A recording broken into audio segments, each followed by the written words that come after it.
वालेकुम my YouTube family. उम्मीद है आप सब ठीक होंगे। मेरी लास्ट वीडियो पे प्यार देने का बहुत शुक्रिया और उम्मीद है आपको रहता। आज मैं आपके लिए करेले गोश्त की रेसिपी लेके आई हूँ जो नए तरीके से मैंने बनाया है और आप ज़रूर इसको ट्राई कीजिएगा। और आई एम सॉरी कि मैं 2 दिन अपनी कोई वीडियो अपलोड नहीं कर सकी हेल्थ इश्यूज़ की वजह से।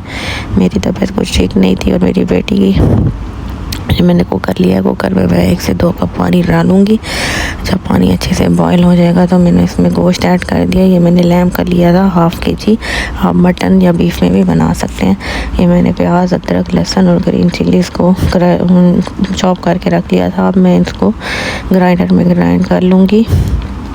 अच्छे से इसका पेस्ट बना लेंगे हम, ताकि हमारा मसाला जो है बिल्कुल अच्छा सा बन जाए। ये मैंने गोश्त डाला था, वो बॉइलिंग स्टेज पे आ गया। तो अब मैं इसमें ये जो मैंने पेस्ट बनाया है प्याज, अदरक, लहसुन और ग्रीन चिलीज़ का, वो ऐड कर दूंगी। और ये मैंने 2 टमाटर लिए थे, उसको भी मैं अच्छे से उसका पेस्ट बना के वो भी इसमें ऐड कर दूंगी।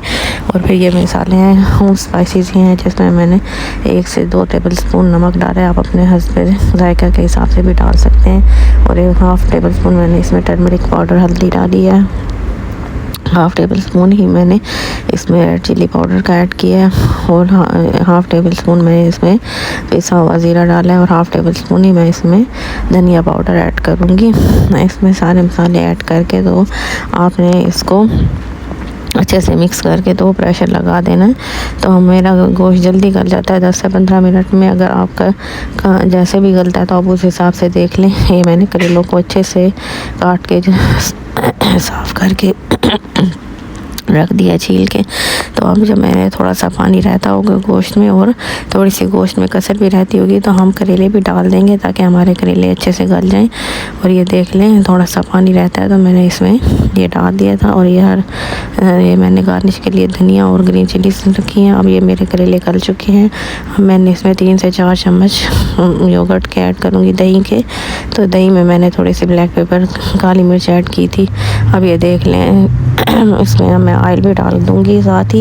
ये ऑयल के साथ हमारी दही भुन जाएगी और हमारे करेले और गोश्त की भी अच्छी से बुनाई हो जाएगी। और इसको अब आपने अच्छे से भूनना है। और ये जो पानी आप देख रहे हैं ये अच्छे से ड्राई हो जाए। ये देख लें ये पानी ड्राई हो चुका है। और जब तक ऑयल नहीं निकलेगा तो आप भून देंगे। और ये मैंने 5 से 6 प्याज थे अच्छे से चॉप करके रख दिए थे, तो वो मैंने अब इसमें ऐड कर दिए। और हम अब इसमें कोई पानी वगैरह कुछ भी ऐड नहीं करेंगे, ये प्याज अपने पानी से ही गल जाएंगे।